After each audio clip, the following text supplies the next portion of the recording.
नमस्कार सांग मैंने आपण मानु समस्त मो स्टोरी चैनल रे स्वागत। चलतु कहानी शुणा लहुरे लेखुची प्रेमर गपर द्वितीय भाग। पूर्व भागटी जदि शुणी ना जल्दी जल्दी शुणी नियंतु। कहानी शुणी सारी सब्सक्राइब करिया को केबे भूलिबेनी सांग माने। पूर्व भागरे आपण माने पढ़िथिले मलय को मन मध्यरे झुरी हेउथाय मानिनी। कॉलेज सारा खोजिला परे भी मलय को न पाई मानिनी मन दुखरे क्लास रे सारंक प्रश्नर उत्तर को अत्यंत तथ्यपूर्ण भाव उपस्थापन करिछि। एबे चलंतु आग को शुणिबा सांग माने। क्लास सारी घर को जीवा पई बाहरला बेलकु पछरु कहार डाकिबा शुणी अटई गलु। आम आड़कू किछि सीनियर दीदी माने आसुथिले। सेमानक मध्यरु जनकू मालविका दीदी बोली सागरिका परिचय कराए। देखिबाकू गोरा रंग, high heel shirt, hair very shirt top आउ hot pant, hair colour mehndi रे होइछि। लाल लिपस्टिक, बोला ओठ सह आखिरे ब्लैक कलर सनग्लास खूब मानुथाए अपांकू। सत कहिबाकू गले फुल मॉडर्न झियो परी जना जाउथिले अपा। तुम मानक भितरे से दिन स्टेज गीत गाउथिबा मानिनी के? दीदींकर गंभीर स्वर शुणी मु पूरा डरी जाइथिली। संध्या भयरे मो आड़कू हाथ देखाई परिचय देबारु अपा कहिले गर्ल्स कमन रूम को समस्ते आस। सागरिका कहिला दीदी आमर क्लास सरिलाणी, हॉस्टेल न फेरले शीघ्र वार्डन रागिबे। किए कहिला तुमर क्लास सरीची? चुपचाप चल कहूची। सेमानक भितरु जणे सीनियर दीदी कहूतिले। संध्या आउ सागरिका को चुप कराई सेमानक पछे पछे आमे गर्ल्स कमन रूम भीतर को प्रवेश कलु। आगरु अन्य सीनियर दीदी माने सेठी उपस्थित थिले। Hello everyone, let's together welcome to our junior miss Manini and her team. से दिन मो अनुपस्थित college most handsome boy Malay को विमोहित करैथिबा मिस मानिनीकर आउ किछि टैलेंट किए सब देखिबा को इच्छुक? Please rise your hands once more कही समस्ते आग्रहर सह आमको अनैथिले। आउ आमे भयरे बाघुणी मुहरे हरिण पड़िला परी भाभी थरुथुलु। एबे कौन जे हेबो हे भगवान। सागरिया कहिला परी मालविका दीदी ताहले सबु जानी जाइछंदी। मु ए विपदरु केमिति उद्धार पाइबी। फ्रेंड्स किछि एंटरटेनमेंट हे जाऊ। हाँ हाँ काहेकि नुह। आउ बुझिबाकू किछि बाकी नथिला। आगकू आम सह कौन घटिबाकू जाउछि। सागरिका भयरे कहूतला जहाँ भी घटुछि सेतिपाई मु कुआडे दायी। मो सामनारे चेयर पकेई बसी पड़ले मालविका दीदी। आउ ऑर्डर देई कहिले मुनी बदनाम गीत रे डांस करिबाकू कही मोबाइल म्यूजिक प्लेयर प्ले करिले। संध्या आउ सागरिका भयरे थरुथिले सिना, किंतु सेमाने गोड़ हलै नाचिबाकू आरंभ करिदेले। हेले मते डांस आसे नहीं। एबे कौन जे मु करिबी मने मने भाबी हेउथिली। मो भावना को भांगी रागरे आखि बड़ बड़ करी मालविका दीदी कहिले मो कथा सुनागला ना नहीं? डांस कर मानिनी। मते डांस आसेनी अपा। तते आसु कि न आसुबे डांस तो करिया को पड़िबो तते। डांस आसु न थिले भी अपांकर रागिबा देखी नाचिया पई गोड़ हाथ हलौथिली। मो नाच बोधे अपांकर पसंद आसिला नहीं। सेतिपाई मु नाचुथिबा समय मो गोड़रे तांको गोड़ छंदुरेई देबारु मु मुहमाड़ी होई पड़ीगली। आउ मो मुंड डेस्क साइड माड़ होईगला। संध्या आउ सागरिका दौड़ी आसी मते उठेइबाकू चेष्टा करिवे कौन। अपा प्रतिरोध करी मना कले। बुझिला सखी माने मानिनी कुआडे मने मने गुड़ खाउछि। कॉलेज हैंडसम हम कुआडे या प्रेम रे उबुटुबु। जिए ठीक से निजकू संभाली पारुनी से पुणी आउ काहाकू पाइबार स्वप्न देखुछि। मते उठिबाकू निर्देश देई आउ थरे डांस करिबा कहिले। मन भितरे राग आसुथिले भी उपाय शून्य मु। घरकू सबु कथा कहिले बापा आसी पाठ पढ़ा दरकार नहीं कही साथी रे नहीं जिबे। जहा हेले मते एठू जेते शीघ्र खसियाकू पड़िबो। इच्छा नथिले भी नाचिबाकू ही पड़िबो। शेषरे बाध्य होई नाची चली थाए। गोटे परे गोटे गीत लगई अपा मो इज्जत को फ्रेंड मानक सामना रे कमेंट पास करी चलुतले। नाची नाची मु थकी जाई चेता हरेई तळे पड़ी गली। अपा पाखरे थिबा पानी बोतल को मो मुहरे सब ढाली देले। आउ मो चेता फेरी आसिला। मु थक्का मारिछि कि नहीं। अपा आउ थरे आमर जेनेराल नॉलेज टेस्ट करिया बहाना रे आमको अश्लील मीनिंग थिबा कथा सबु सांग मानक माध्यम रे पचारिबाकू लागिले। मु चुप थाए। सागरिका आउ संध्या डरिकी एपट सेपट उत्तर देउथिले भयरे। अपा रागरे टेबुल उपरे थिबा डस्टर तांक हाथ को धरी बाड़ौथिले। देहरे बल नथिले भी शेषरे रागिंग को विरोध करी कहिबाकू लागिली आपण मानकू टिके खराब लागुनी? बापा माँ केते कष्ट करी टंका उपार्जन करी आम मानकू मनीष करिया पई पाठ पढ़ौचंती। आउ आपण माने एमिति अश्लील भाषा प्रयोग करी मुहरे निजर घरर संस्कार ଆଉ ରୀତିନୀତିକୁ ଅବମାନନା କରୁନାହାନ୍ତି। ଆର୍ଯ୍ୟ ଭୂମି ଭାରତବର୍ଷରେ ଆଜି ପର୍ଯ୍ୟନ୍ତ ଯେଉଁ ନାରୀମାନଙ୍କର ତ୍ୟାଗ ଆଉ ସତୀତ୍ୱର ଗାଥାରେ ଏ ଦେଶ ଗର୍ବରେ ମୁଣ୍ଡ ଟେକି ଦଣ୍ଡାୟମାନ ହୋଇପାରିଛି, ସେମାନଙ୍କର ବଂଶଜ ହୋଇ ଆମେମାନେ ଶିକ୍ଷିତ ହୋଇ ବି ଏମିତି କେମିତି କହିପାରୁଛୁ ମୁହଁରେ? ସ୍ୱାଧୀନତା ମାନେ ନୁହେଁ ବାଗ୍ ତୁଣ୍ଡରେ ଯାହା ଆସିବ କହିବା ଆଉ କରିବା।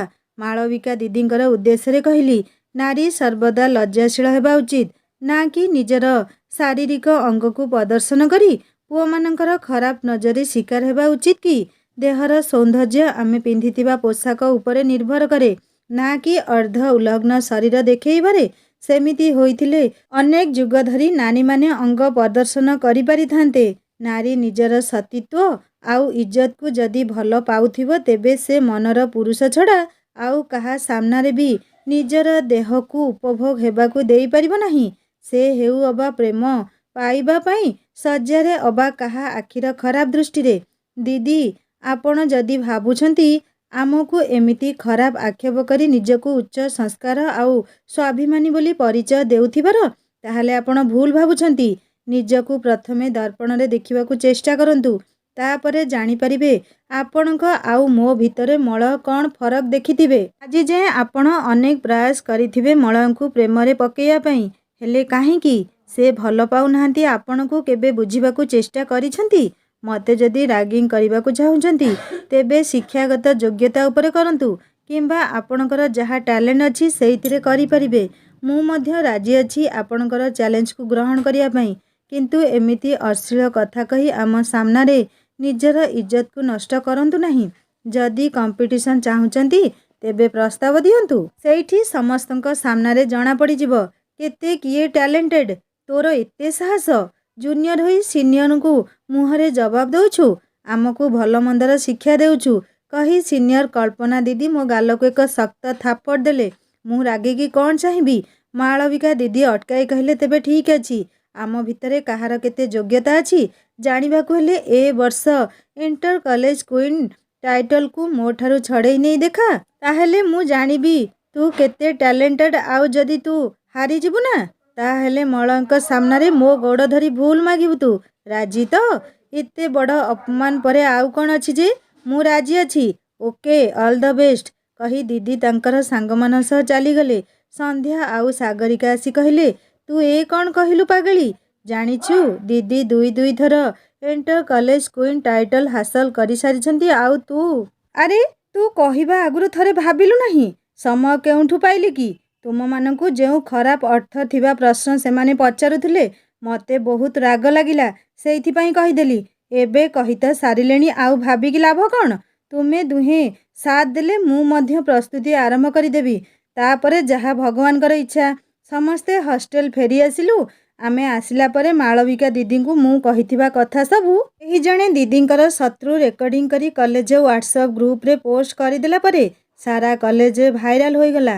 ଆମ ହଷ୍ଟେଲରେ ବି ବ୍ରେକିଂ ନ୍ୟୁଜ୍ ହୋଇଗଲା। ଅନ୍ୟ ରୁମ୍ମେଟ୍ ସବୁ ଆସି ମୋ ସାହସକୁ ସାବାସି ଦେଇ ଚାଲି ଯାଉଥିଲେ, ଆଉ ମୁଁ କ'ଣ ଘଟିବ ଆଗକୁ ଭାବି ଟେନସନ୍ ହେଇଯାଉଥିଲି। ହଠାତ୍ ମୋ ଫୋନ୍ ନମ୍ବରକୁ ଏକ ଅଜଣା କଲ୍ ଆସିଲା। ହ୍ୟାଲୋ, କିଏ କହୁଥିଲେ? ଆଜି ତୋ ପାଇଁ ମୋର ଯେଉଁ ଇଜ୍ଜତ କଲେଜରେ ଖରାପ ହୋଇଛି, ତାର ବଦଲା ମୁଁ ନିଶ୍ଚିତ ନେବି ମାନିନୀ। ସେଇଥିପାଇଁ ତତେ ପ୍ରଥମେ କମ୍ପିଟିସନରେ ହରେଇବି, ଆଉ ତାପରେ କଲେଜରେ ତୋ ସଂସ୍କାର ଆଉ ଡାଇଲଗ୍ର ଏସି କି ତେସି କରିବି। ଜଷ୍ଟ ୱାଚ୍ ଆଣ୍ଡ ସି, ଆଗେ ଆଗେ ଦେଖ ହୋତା ହେ କ୍ୟା। ମାଳବିକା ଦିଦିଙ୍କର ଧମକ ଭରା ଫୋନ୍ କଲ୍ ପାଇ ଭୟରେ ମୋର ଗୋଡ଼ ହାତ ଥରୁଥିଲା। ଏ କଥା ଯଦି କଲେଜରୁ ଯାଇ ଘରେ ପହଞ୍ଚିଯାଏ, ତେବେ କଥା ସରିଲା। କ'ଣ ଯେ ହେବ ଭାବିଲା ବେଳକୁ ଭୟରେ ଛାତି ଭିତର ଥରୁଥାଏ ମୋର। ସନ୍ଧ୍ୟା ଆଉ ସାଗରିକା ମୋ ପାଖକୁ ଆସି କିଏ ଫୋନ୍ କରିଥିଲା ପଚାରିବାରୁ ମାଳବିକା ଦିଦି ଫୋନରେ ଯାହା ସବୁ କହିଥିଲେ କହିଲା ପରେ ଦୁହେଁ ମୋ ମନକୁ ବୁଝେଇବାକୁ ଯାଇ କହିଲେ, ଆମେ ତ ସାଥିରେ ଅଛୁ ସାଙ୍ଗ, ତୁ କାହିଁକି ବ୍ୟସ୍ତ ହେଉଛୁ? ରାତି ସାରା ଆଜି ଦିନରେ ଯାହା ଘଟିଗଲା ଭାବିଲା ବେଳକୁ ମୋ ମୁଣ୍ଡ ବୁଲେଇ ଦେଉଥାଏ। ସବୁ ପରେ ବି ମଳୟଙ୍କ ସହ ଦେଖା ହୋଇପାରିଲା ନାହିଁ। ଆଜି ଯାହା ସବୁ ଘଟିଲା ବୋଧହୁଏ ମଳୟ ଜାଣିସାରିଥିବେ, ଆଉ ଯଦି ମୋତେ ପୁଣି ଥରେ ଫାଜିଲ ଭାବି ଖରାପ ଭାବିବେ, ତେବେ ତ କଥା ସରିଲା। କ'ଣ ଯେ ମୁଁ କରିଦେଲି? ଓ ଗଡ୍, ଭାବି ଭାବି ଶୋଇପଡ଼ିଛି, ଆଉ ମନରେ ଭାବୁଛି। କଲେଜ ଜୀବନରେ ଏମିତି ଛୋଟ ବଡ଼ ଘଟଣା ବେଳେବେଳେ ମନକୁ ବିଷାଦମୟ କରିଦିଏ। ଦିଦି ଧମକ ଦେଲା ପରେ मन भल न लागिबारु घरकू फोन करी कथा हेली। बोऊकू घरर सबु भलमंद पचारि बुझिबा सह मु भलरे अछि कहिली। जेजेमा आजिकाली असुस्थ रहुथिबा जानिबा परे मो मन आहुरी बेसी खराब होइगला। गोटे बोली नातुणी तांकर मु। नयनर तारा परी मते बहुत भल पाआंती से। सांगटिए परी मो सह सबु किछि सेयार भी करती आउ तांक सह मु भी। जेजेमांकू फोन देबा पई बोऊकू कहिली। बोऊ लाउड स्पीकर देई जेजेमांकू फोन धरेई रोषेई घरे काम अछि कही चलीगले। जेजेमांकर सह दुख सुख बांटिबा भितरे मो अजाणତରେ आजिर कथा पाटिरू बाहारी गला। कथा बुलेइबाकू भी जाई मु असफल हेली। शेषरे जेजेमा कहिले, बुझिलु मानी, मु तो बयसरे थिला बेले मु केते कण कारनामा करिछि, हेले केबे मन दुख करी नहीं। जदि आमे स्थिर करिथिबा कथा ठीक आउ ग्रहण योग्य, तेबे आमे मन दुख काहेकि करिबा। सत्य पथरे चालुथिबा लोककू सबुबेले किछि ना किछि अप्रीतिकर परिस्थितिकू सामना करियाकू पड़िथाए। सेइथिपाई धैर्य हरा न होई आसुथिबा प्रतीक्षाकू सामना करियाकू चेष्टा कर। देखिबू सफलता अवश्य पाइबू। आलो मो गेली, मो कथा छाड़ म। देखी न सही पाला लोक हजारे मिलिबे बजारे। तू काहेकि खालीटारे एते भाबी होउछु। आलो कहिलु कहिलु मो फाजिली किए लाइन मारला ना नाही तते। फोन नंबर की चिट्ठी केही देलेनी तो। से दुख कथा न पचारिले भल जेजू। तुम पाखरे एमिति कौन टैलेंट थिला जे कॉलेज सारा टोकांकू आखिरे नचौथिल। आज भी मु बुझी पारुनी। आउ मते तो जेउ गाउली बुद्धि किए बा मते पटेइब। बुझिलु मानी, टोकांक नखरा जमारु तू जानिनु। सेमाने शिकार करिबा आगुरु शिकार उपरे नजर अवश्य रखिथिबे। केतेटा व्याकुल होई आसी कही दियंती, किंतु जे प्रकृतरे भल पाउथिब ना, से समय सह तते परखी निजर मन कथाकू अवश्य व्यक्त करिब। सेमिति शिकारी चिन्हिबाकू हेले तो नजरकू शाणित करियाकू पड़िब रे मा। ए लोफर मानकू एते सहजरे विश्वास करिबु नहीं। प्रथमे प्रथमे पाइबा पई एते मधुर कथा कहिबे जे जेमिति सबुजाक पूरा तुलसी पत्र आउ, किंतु असलरे तांक भितरे अल्प तुलसी आउ बाकी सबु बिछुआती लो मा। सेहीपरि बिछुआतीक ठारू दूरेई रहिबू आउ तुलसीर संधान खोजिबू। मने रख रे मा। देखी परखी कले कर्म पछरे नेबाकू हुए नहीं नाम। सहजरे प्रेमरे काहाकू भरोसा करिबा आगरू ताकू परखी नेबू, तापरे भाबी चिंती आगेइबू। मोर आउ दिन केतोटी रहिला। ओ बाहाघर आउ मो अण नातियाकू देखी जीवन छाड़िले मो आत्माकू शांति मिलिब रे मा। बुझिलु तो। हाँ देखा जाऊ मो भाग्ୟରେ बिछुआती अछि कि तुलसी, समय ही कहि परिब। हौ रखुची मो प्रवचन माता, खाइबा पई डाकरा आसिलाणी। देहपा जगी चलुथु मो बायाणी। हौ रखे। जेजेमांक सह कथा हेला परे बहुत खुशी लागिला मानिनीकू। मन भितरु माळविका दीदींकर धमक कथाकू भूली जाइथिली किछि समय पई। मळांक सह केबे आउ थरे देखा हेब भाबिबा भितरे मोबाइल से दिनर स्टेज फटो काढी देखुथिली। बारंबार तांकरी मुह देखिबाकू इच्छा होउथाए। रातिरे अन्यमनस्क भितरे केतेबेले सोई पड़िछि जानी पारिनी। पॉलिटिकल साइंस क्लास चली थाए। हठात कॉलेज पियन आसी मो ना धरी डाकरा देबारु मु किछि बुझी न पारी ठिया होई गली। प्रिंसिपल मैम डकेई पठेइछंती आसंतु मो सह। क्लास रे मैम को चाहिबारु जीवा पाई मते अनुमति प्रदान करिले। भयरे प्रिंसिपल रूम को जीवा बाटरे गोड़ हाथ मोर थरुथुला। मैम कौन पाई मते डाकिथिबे? माळविका दीदी मो नारे किछि कंप्लेन आउ कले कि? वीडियो भाइराल नहीं किछि प्रोब्लेम होई नहीं तो? सीनियर मानंकू डिसरेस्पेक्ट करिथिबार किछि दंड मिलिब नहीं तो मते? एमिति अनेक भावना भितरे मु प्रिंसिपलଙ୍କର चाम्बर भितरकू प्रवेश करिली। आगरू माळविका दीदी आउ किछि तांकर सहपाठिनी उपस्थित थिले। एबे पूरा घटना मोर बुझिबाकू बाकी नथिला। प्रिंसिपल मैम कहूतिले, अच्छा मानिनी, मोर गोटे प्रश्नर उत्तर दियो। सुनिछि तुमे बहुत किछि संस्कार आउ परंपरा जानिछ। एमिति केउ संस्कार अछि जे बापा माँ निजर संतान को शिक्षा देइथांती जे सीनियर मानंकू अपदस्थ कराइबा उचित अटे? सॉरी मैम, सत कहिबाकू गले शालीनता आउ संस्कार को हृदयर सहिबार शक्ति पर्यंत रहिबा आवश्यक। सरकारंकर आईनगत पदक्षेप पर भी एमिति रागिंग केउ कॉलेज हेउअछि कुहंतु तो? जणे झियो आउ जणे झियो को शारीरिक अश्लील कथा प्रश्न माध्यम रे पचारिबा उचित कि? सेमानकर बापा माँ जदि एमिति प्रश्न पचारिबार संस्कार देई परिछंती, तेबे मो बापा माँ भी ଉପଯୁକ୍ତ ଜବାବ ଦେବାର କଥା ମୋତେ ଶିକ୍ଷା ଦେଇଛନ୍ତି। କଥାରେ ଅଛି, ଯାହାର କହିବାର ଶକ୍ତି ଅଛି ତାର ଶୁଣିବାର ଧୈର୍ଯ୍ୟ ବି ରହିବା ଦରକାର। ସରି ମ୍ୟାମ୍, ସେ ସମୟରେ ଯାହା ମୋତେ ଠିକ୍ ଲାଗିଲା ମୁଁ କହିଛି, ସେଥିପାଇଁ ମୁଁ ଦୁଃଖିତ। ଯାହା ଆପଣ ଦଣ୍ଡ ଦେବେ ମୁଁ ମାନି ନେବି। ଦେଖୁଛନ୍ତି ମ୍ୟାମ୍, କେତେ ଫାଜିଲେ ମାନିନି। ନିଜକୁ କ'ଣ ଭାବୁଛି କେଜାଣି? ଆପଣଙ୍କ ମୁହଁରେ ବି ଜବାବ ସିଧା ସିଧା ଦେଇ ଦେଉଛି। ଆପଣ କିଛି ଗୋଟେ କରନ୍ତୁ, ମୋ ଇଜ୍ଜତ ଆଉ ସମ୍ମାନର ରକ୍ଷା କରନ୍ତୁ। ଆମେମାନେ ଜଷ୍ଟ ଫର୍ମାଲିଟି ପାଇଁ ପରିଚୟ ଆଦାନ ପ୍ରଦାନ ହେଉଥିଲୁ, କିନ୍ତୁ ନିଜକୁ କଲେଜରେ ପ୍ରତିଷ୍ଠା କରେଇବାକୁ ଯାଇ ସେ ଭିଡ଼ିଓ କରି ମିଛରେ ଆମକୁ ଭୁଲ ପ୍ରମାଣିତ କରିବାକୁ ଚେଷ୍ଟା କରୁଛି।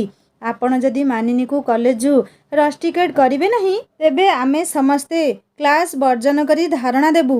ଆମମାନଙ୍କର ଏମିତି ଅସମ୍ମାନକୁ ଆମେ ସହଜରେ ଗ୍ରହଣ କରିପାରିବୁ ନାହିଁ। ଦିଦି ଯେଉଁ ଆରୋପ ମୋ ଉପରେ ଲଗାଉଛନ୍ତି ତାହା ସମ୍ପୂର୍ଣ୍ଣ ମିଥ୍ୟା ଅଟେ ମ୍ୟାମ୍। ଦେଖ ମାଳବିକା, ଆଉ ବେଶୀ ଘଟଣାକୁ ନ ବଢ଼େଇ ଶାନ୍ତ ରୁହ। ସରକାରଙ୍କର ନିୟମ ଅନୁଯାୟୀ କଲେଜରେ ରାଗିଂର କୌଣସି ଜାଗା ନାହିଁ। ମୋ କଥା ମାନ। ଆଉ 6 ମାସ ଫାଇନାଲ ଇୟର ପରୀକ୍ଷା ଅଛି। ମନ ଦେଇ ପାଠ ପଢ଼ାପଢ଼ି କର। ହଁ, ଆଉ ଗୋଟେ କଥା, ଯାହା ବି ପ୍ରମାଣ ଅଛି ତାହା କେତେ ସତ ଆଉ ମିଛ ନିରପେକ୍ଷ ତଦନ୍ତ କରାଯିବ। ଯିଏ ଦୋଷୀ ଥିବ ନିଶ୍ଚିତ ଦଣ୍ଡ ମିଳିବ। ସେଥିପାଇଁ ତୁମେ ଦୁହେଁ କେୟାରଫୁଲ୍ ଥିବ। ତୁମ ଦୁହିଁଙ୍କ ଉପରେ ଆଜିଠାରୁ ମୋ ନଜର ରହିଲା। ଏବେ ଆସିପାର ଦୁହେଁ। ପ୍ରିନ୍ସିପାଲ ମ୍ୟାମ୍ଙ୍କ ରୁମ୍ରୁ ବାହାରି ଆସିଲା ପରେ ଦିଦି ରାଗରେ କହିଲେ, ତୁ ତ ପୂରାପୂରି 7 ପାଞ୍ଜିରୁ ଗଲୁ।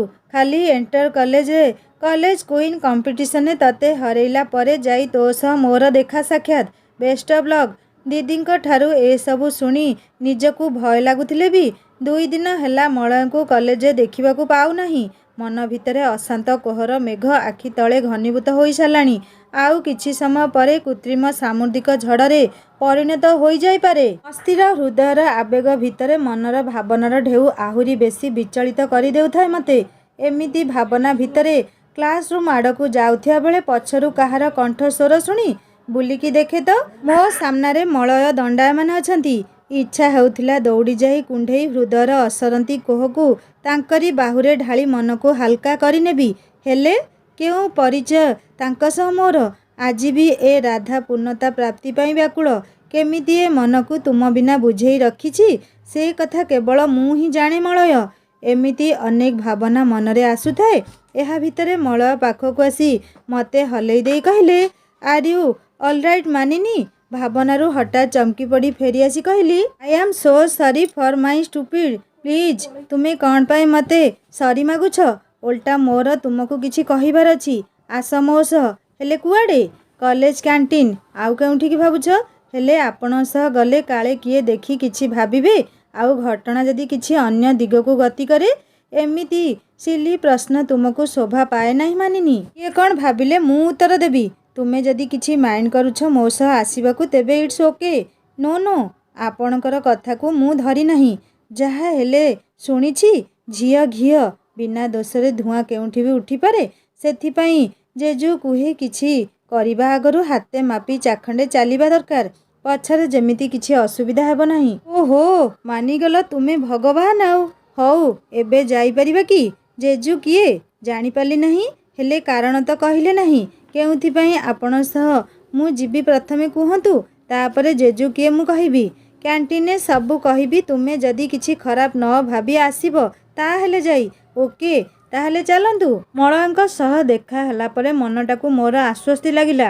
ବହୁ ପ୍ରତୀକ୍ଷିତ ମିଳନର କିଛି ମୁହୂର୍ତ୍ତ ହେଲେ ମନ ଖୋଲି ଉପଭୋଗ କରୁଥିଲି ତାଙ୍କର ଉପସ୍ଥିତିକୁ ମୋ ପାଖରେ। ଝିଅଟିଏ ହୋଇ ଏତେ ସହଜରେ ଆଗକୁ ବଢ଼ିବା ଠିକ୍ ନୁହେଁ ଭାବି ଅଧା ରାସ୍ତାରେ ଅଟକି ଗଲି। ପ୍ରଥମେ କୁହନ୍ତୁ, ଆପଣ କ୍ଷମା କଲେ ନା ନାହିଁ ମୋତେ? ତାପରେ ମୁଁ ଯିବି। ଓକେ ବାବା, ତୁମକୁ ମୁଁ କ୍ଷମା କରିଦେଲି। Now happy? ହୃଦୟରୁ ଯଦି କରିଥିବେ ଦେନ୍ ଅଲ୍ ରାଇଟ୍। ଆଉ ଫର୍ମାଲିଟି ପାଇଁ କହିଥିଲେ ଧନ୍ୟବାଦ। ଓ, ତୁମ ଝିଅମାନଙ୍କୁ ବୁଝେଇ ହେବ ନାହିଁ।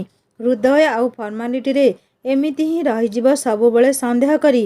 ବାଇ ଦ ୱେ, ଅନ୍ୟମାନଙ୍କ ପରି ପୁଅ ମୁଁ ନୁହେଁ ଯେ ସୁନ୍ଦରୀ ଦେଖିଲେ ଫ୍ଲର୍ଟ କରିବା ଆରମ୍ଭ କରିଦେବି। ତା ମାନେ ଆପଣ କେଉଁ ଟାଇପ୍ର ପୁଅ? ମୋତେ ତ ସବୁ ପୁଅ ସମାନ ଲାଗନ୍ତି। ଆଚ୍ଛା, ତାହେଲେ ମୋ ଭିତରେ ବି ଅନ୍ୟ ପୁଅମାନଙ୍କ ପରି କ'ଣ ସବୁ ସମାନତା ଅଛି କହିବେ କି ମିସ୍? ନା ନା, ମୋ କହିବାର ମାନେ, ହଁ ଆପଣ ଟିକେ ଭିନ୍ନ ନିଶ୍ଚିତ। ଧୀରେ ଧୀରେ ମୋ ସହ ମିଶିଲେ ଜାଣିପାରିବ। ଏମିତି କଥାବାର୍ତ୍ତା ଭିତରେ ଆମେ କଲେଜ କ୍ୟାଣ୍ଟିନ୍ ନିକଟରେ ପହଞ୍ଚି ଯାଇଥିଲୁ। ଜୀବନର ବସନ୍ତରେ ଆଜି ଫଗୁଣର ଆଗମନରେ ଦେହରେ ଯୌବନର ପରିଭାଷା ପୁଲକିତ ହୋଇ ଉଠିଛି। ମନର ମଣିଷକୁ ଏକତରଫା ହେଲେ ବି ଏତେ ପାଖରେ ଆଜି ଯେଉଁ ପାଇଛି, ପ୍ରେମର ତରଙ୍ଗ ମାଳ ଆଜି ହୃଦୟରେ ପ୍ରବାହିତ। ମନେ ମନେ ନାଚି ଉଠୁଥିଲି। ଏତେ ପାଖରେ କ୍ୟାଣ୍ଟିନ୍ର ଗୋଟେ ସାଇଡ୍ କୋଣରେ ଦୁଇଟି ଚେୟାର ସାମ୍ନା ସାମ୍ନି ପଡ଼ି ନୟନ ଯୁଗଳର ମିଳନ ହେବା କ୍ଷଣି ଦେହରେ ବିଦ୍ୟୁତ୍ ଖେଳିଗଲା ପରି ଶିହରଣର ଅନୁଭବ ହେଉଥାଏ। ସତରେ ଏ ପୁରୁଷ ଜାତିଙ୍କ ପାଖରେ କି ସମ୍ମୋହନର କଳା ଅଛି କେଜାଣି? ଦେଖୁ ଦେଖୁ ଆକର୍ଷଣ ହୋଇଯାଆନ୍ତି ମୋ ପରି ଅନେକ ଗୋଲାପ। ତା ନ ହୋଇଥିଲେ ପ୍ରେମ ରୂପକ ସମ୍ମୋହନର କଳା କେବଳ କାମଦେବଙ୍କୁ ପ୍ରାପ୍ତି କେମିତି ହୋଇଥାନ୍ତା? କ'ଣ ସତରେ ମଳୟଙ୍କୁ ଦେଖିଲେ ମୋ ହୃଦୟ ଅସ୍ଥିର ହୋଇ ଉଠୁଛି? ଅନୁଭବ ବି ହେଉଥାଏ ଛାତିର ସ୍ପନ୍ଦନର ଗତିର ତୀବ୍ରତା। ଟେବୁଲ ଉପରେ ଥିବା ଗ୍ଲାସରେ ପାଣି ଢାଳି ପିଇଲା ପରେ ଟିକେ ଭଲ ଲାଗିଲା ମୋତେ। ମୋ ଅନ୍ୟମନସ୍କକୁ ଅନୁଭବ କରି ମଳୟ ପଚାରିଲେ, ହ୍ୟାଲୋ ମିସ୍, କ'ଣ ଏତେ ଭାବୁଛ? କିଛି ଅର୍ଡର କରିବା ନା ନାହିଁ? ମେନୁକୁ ଧରି ସେମିତି ବସିଥିବ ନା କିଛି ଖୁଆଇବାର ଖୁସି ଦେବ? ଓ ରିଏଲି ସୋ ସରି। ମୁଁ ସବୁତକ ମେନୁକୁ ଭଲରେ ଦେଖୁଥିଲି।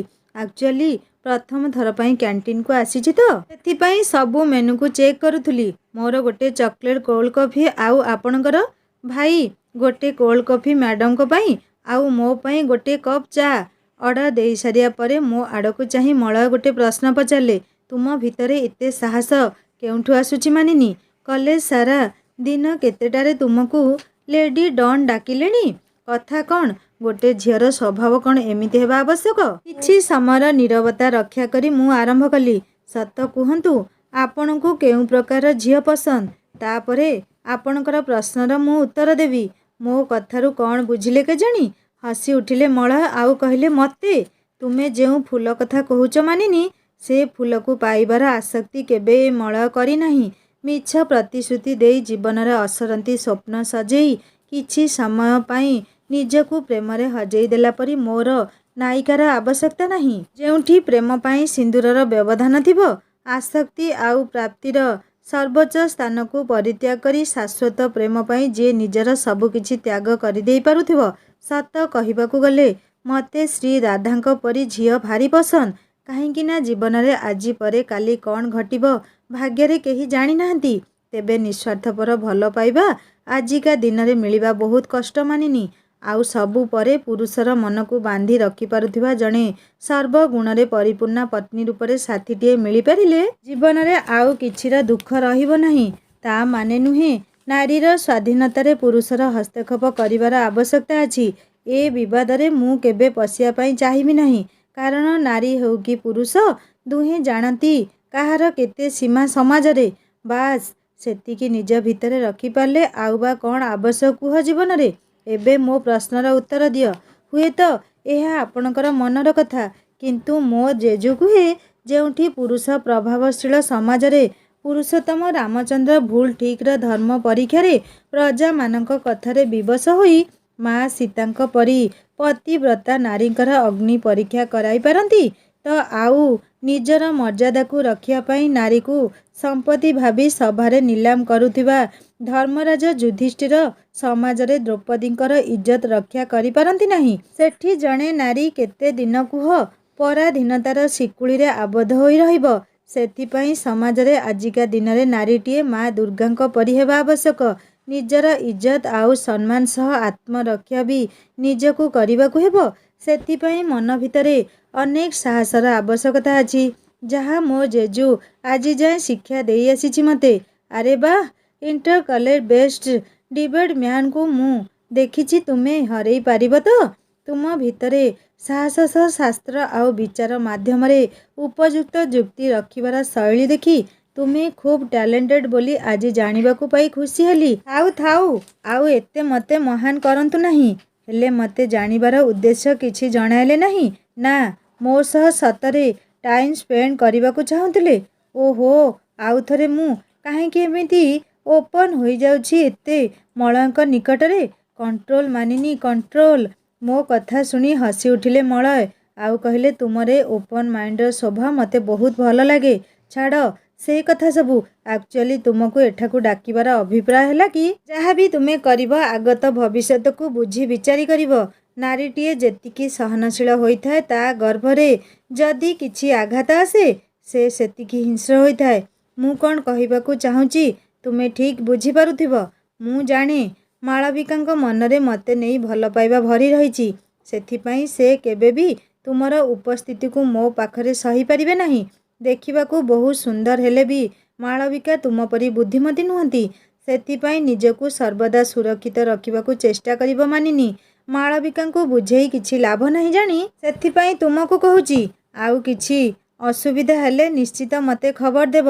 ତା ମାନେ ଆପଣ ମାଳବିକା ଦିଦିଙ୍କୁ ପସନ୍ଦ କରନ୍ତି ନାହିଁ? ସବୁ କିଛିର ଉତ୍ତର ତୁମେ ଖୋଜିଲେ ପାଇପାରିବ। କିନ୍ତୁ ମଳୟ କେବଳ ସେଇ ଫୁଲକୁ ସ୍ପର୍ଶ କରେ ଯିଏ ତାହାର ହୃଦୟକୁ ଜିତିପାରେ। ସେଇଥିପାଇଁ ଉପଯୁକ୍ତ ସମୟକୁ ମୋତେ ଅପେକ୍ଷା କରିବାକୁ ହେବ। କ୍ୟାଣ୍ଟିନ୍ରେ ବାର୍ତ୍ତାଳାପ ଭିତରେ ଅର୍ଡ଼ର ଆସି କଫି ଆଉ ଚା ଦୁହେଁ ପିଇ ସାରିବା ପରେ ଇଣ୍ଟର କଲେଜ କୁଇନ୍ କମ୍ପିଟିସନ୍ ପାଇଁ ଅଲ୍ ଦ ବେଷ୍ଟ କହି ଦୁହେଁ ବିଦାୟ ନେଇ ଗଲାବେଳକୁ ପଛରୁ ବୁଲି ମଳୟ କହିଲେ, ଥ୍ୟାଙ୍କ ୟୁ ମାନିନୀ, କିଛି ସମୟ ମୋ ସହ ବିତାଇଥିବାରୁ। ଆଶା ତୁମ ମନକୁ କିଛି କଷ୍ଟ ଦେଇନଥିବି। ଆଉ ଗୋଟେ କଥା, ତୁମ କଥା କହିବାର ଶୈଳୀରେ ମୁଁ ଖୁବ୍ ପ୍ରଭାବିତ। ବାଏ। କ'ଣ ଆଉ କହିବି ମଳୟଙ୍କୁ ବୁଝିପାରିଲି ନାହିଁ। ବୋକୀଟିଏ ପରି ମୁଣ୍ଡ ହଲାଇ ହୁଁଟିଏ କହି ମନେ ମନେ ହସି ଫେରି ଆସୁଥିଲି। ଆଉ ଆସିଲା ବେଳେ ବେଶି ଖୁସି ଲାଗୁଥିଲା ଜାଣି ମାଳବିକା ଦିଦିଙ୍କୁ ପସନ୍ଦ କରନ୍ତି ନାହିଁ ମଳୟ। ଓ ଗଡ୍, ଯାହା ହଉ କିଛି ତ ମନର ସନ୍ଦେହ ଦୂର ହେଲା। ହେଲେ ତାଙ୍କ ମନରେ ମୋ ପାଇଁ କ'ଣ ଅଛି? ନୋ ନୋ, ଏସବୁ ଏତେ ଶୀଘ୍ର ଭାବିବା ଆଦୌ ଠିକ୍ ନୁହେଁ। ମୁଁ ତ ଆଗରୁ ଏମିତି ନଥିଲି। ହେଲେ ମଳୟଙ୍କ ନିକଟରେ କ'ଣ ଏମିତି ଯାଦୁ ଅଛି ଯେ ଜେଜୁଙ୍କ ପାଖରେ ଯେତିକି ମୁଁ ମିଶି ଯାଉଛି ଆଜି ସେତିକି ପରିମାଣରେ ମଳୟଙ୍କୁ ନିଜର ଭାବି ଖୁଲୁମ ଖୁଲା ଲଜ୍ଜା ଛାଡ଼ି କଥା ହେଇଯାଉଛି। ସତରେ ସେଥିପାଇଁ ଘରେ ମୋତେ ମୋ ବୋଉ କୁହେ କୁଆଡ଼େ ମୋ ମନ ଯାହାକୁ ମୁଁ ମନ ଭିତରେ ବେଶି ପସନ୍ଦ କରେ ତା ସହ ଭଲମନ୍ଦ କିଛି ବିଚାର ନ କରି ମିଶିଯାଏ। ସବୁ ଠିକ୍ ଯେ, ହେଲେ ଆଜିର କଥାବାର୍ତ୍ତାକୁ ଆମର କିଏ ଦେଖି ଯଦି ମାଳବିକା ଦିଦିଙ୍କୁ କହିଦିଏ ତେବେ ସବୁ ସରିଲା। ସବୁ ଜାଣି ଦେଖୁନ କେମିତି ମଳୟ ମୋତେ କ୍ୟାଣ୍ଟିନ୍କୁ ଡାକିଲେ କଥା ହେବା ପାଇଁ। କ'ଣ ଚାହୁଁଛନ୍ତି କେଜାଣି? ମଲି ପଡ଼ି ମୁଁ କ'ଣ ଯେ କରିବି ମାନେ। ମାନିନୀ ବହୁତ ସାହସୀ ଝିଅଟିଏ। କେମିତି ମାଳବିକାକୁ ସେ ସାମ୍ନା କରିବ ଶୁଣିବା ନେକ୍ସଟ ପାର୍ଟରେ। କାହାଣୀ କେମିତି ଲାଗିଲା ମୋତେ କମେଣ୍ଟ କରି ଜଣାଇବେ। ଆଉ ଯଦି ଭଲ ଲାଗିଥାଏ ସବସ୍କ୍ରାଇବ୍ କରି ବେଲ୍ ଆଇକନ୍ ନିଶ୍ଚୟ ଦବାଇ ଦେବେ। ଦେଖା ହେବା ନେକ୍ସଟ ପାର୍ଟରେ। ରହୁଛି ନମସ୍କାର, ଜୟ ଜଗନ୍ନାଥ।